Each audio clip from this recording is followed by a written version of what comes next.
A governadora está na cadeira há 6 anos e meio. 6 anos e meio. O Valfredo sempre teve problemas. Antes de Fátima, antes de Robson, antes de Rosalba, sempre teve. Mas, segundo os próprios profissionais, nunca chegou no estágio que chegou nessa gestão. Em várias frentes. A governadora, inclusive, na sua campanha ao governo do estado, estava na propaganda eleitoral dela. Também na reeleição estava na propaganda eleitoral. A melhoria no sistema de saúde. Aonde?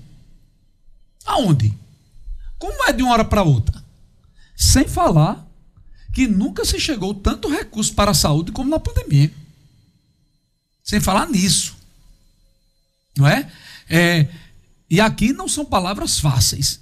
Eu estou falando de 6 anos e meio. Eu estou falando de 78 meses. 78 meses. Vamos embora. Quer comentar mais, Beto? Não, Bruno, é porque esse mesmo raciocínio, e você está correto em fazer a cobrança, mas a gente também precisa ser correto em afirmar que existe um edital de licitação para a construção de um novo hospital que vai impactar diretamente nisso. A construção deve começar em breve. Então, essa é uma boa perspectiva, Bruno. Infelizmente, me desculpe, infelizmente o que esse governo diz eu não escrevo. O edital foi lançado. Quantas obras, Bea, vamos fazer? Já tem a empresa vencedora. Não tem, o edital está suspenso pelo Tribunal de Contas da União. Por questões burocráticas, Bruno. Burocráticas? O TCU não disse que é burocrático. O que o TCU diz? O TCU está dizendo que teve favorecimento. O TCU fala... Teve favorecimento. O TCU fala que há indícios. E o próprio governo do estado, na nota que traz... A justificativa, pelo que eu vi na nota, tá? A nota, para mim, ela é muito clara e pontua que critérios não foram atendidos e esses critérios não tendo sido atendidos, a quarta foi convocada. Imagino eu que quem fala assim não é gago. Deve apresentar a documentação para mostrar que não foi atendido e imagino eu que, sendo assim, o TCU deve dar sequência ao processo. Imagino eu. O governo do estado, em 78 meses, não conseguiu concluir o prolongamento da Moema Tinoco. Bruno, se a gente for falar nisso, a Jerônimo Câmara, ela não está concluída desde 2012, 14. Pronto, não está. Eu estou dizendo que esse governo que está anunciando as obras, que anuncia uma obra atrás da outra, que traz ministro aqui mês sim, mês não, que anuncia as coisas, não acontece nada. Não consigo. O Vale da Cascata desabou agora na chuva. Quantos projetos esse governo já lançou do Vale das Cascatas? Esse governo eu não sei, eu sei o de Robson. Não, esse governo anunciou uma praça lá que esse agora governo já lançou. Bruno, o problema, Bruno, eu concordo, a cobrança tem que acontecer porque independente do governo é o cidadão que vai ser beneficiado. O problema é que é o tom e o peso da cobrança. Quando a bandeira tem uma cor e quando tem outra é distinta, entendeu? É só isso, eu acho que a cobrança ela tem que ser justa com todos. Poxa, as UPAs estão aí, todo tempo a gente tá vendo, nas UPAs é um caos. A quantidade de gente que chega para ser atendida e passa o dia lá para ser atendido. Isso parece que não tem a mesma relevância e o peso, por quê? Porque o cara tá na gestão 6 meses, bora esperar ele estar 6 anos e meio para fazer o mesmo peso. Bruno, não.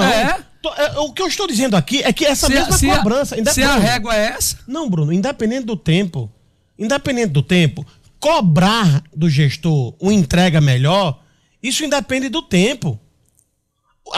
Uma coisa é cobrar, outra é criticar, são coisas diferentes. E, sinceramente, o nosso papel aqui é cobrar, porque o cidadão precisa de ter voz. E essa cobrança precisa passar por uma situação. Já que a gente está esperando que o hospital se construa, um hospital que ainda está em fase edital e está aí trancado pelo TCU, por que o governo do estado não olha para a situação de incrementar, de melhorar os serviços oferecidos pelo hospital regional? Porque se a gente for ficar apontando o defeito de porque você não cuida da UPA, o Valfredo Gugel está lotado. Porque você não faz isso aqui, não tem condição de regionalizar. Por que não vai?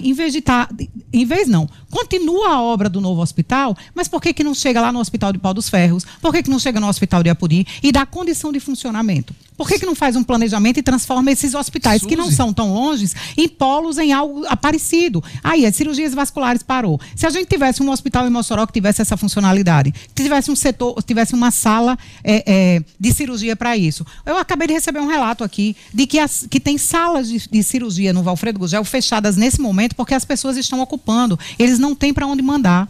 E Suzy, se chega uma emergência? Suzy, eu não consigo entender. Vou citar mais um exemplo. Na Ribeira tem uma praça fechada há 4 anos, com os tapumes. Augusto Severo está lá. Em frente ao teatro. Não conseguiram fazer a praça. É um absurdo. Mas eu queria fazer uma pergunta. Me diga uma coisa, por que os governos do estado, os governantes, não é Fátima não conseguem comprar 30 macas, hein? Por que não conseguem? O que é que impede do Valfredo Gugel ter 30 macas reserva? Você fala por conta da maca das ambulâncias. Vou explicar. Eu queria entender isso. Eu queria entender isso. Porque uma ambulância chega lá e tem um paciente na maca, e já que o Valfredo não tem leito, nem tem maca, tira a maca da ambulância, e por que não pega uma maca reserva e bota nessa ambulância para ela ir trabalhar? Eu queria entender. Isso é uma coisa que não tem justificativa. Eu queria entender o que é que impede a prefeitura, o governo, os governos, Rosalba, Robson, Fátima, ter maca de reserva. Isso não tem justificativa. Meninos, porque eu acredito que uma maca não é cara. Não é cara e é planejamento. Vocês já entraram no Valfredo, assim, numa noite de sexta-feira? Eu entrei no Valfredo Gugel. Porque eu estive lá e eu entrei no Valfredo Gugel há 3 anos atrás. Há 3 anos atrás. E deu uma depressão em mim. Que eu fiquei uns 3 dias com dificuldade de dormir. Um filhinho de um professor do meu filho fraturou uma perna. E eu fui dar assistência. E eu, sinceramente, não vou mentir aqui, não. Eu espero não ter que entrar de novo. Olha, a última vez que eu entrei no Valfredo, infelizmente, meu tio não saiu com vida de lá. E assim, eu vou ser muito sincero. Ao mesmo tempo que eu me solidarizo com os profissionais do Valfredo, porque em algumas situações o cenário é de guerra, em outros me preocupa porque esse cenário de guerra ele dessensibiliza muitas vezes o profissional. Você se acostuma. E você se acostuma com aquele cenário, com aquele caos. E a saúde mental. Profissional nenhum tem que ser submetido a algo daquele tipo. E é como o Bruno disse, de governos.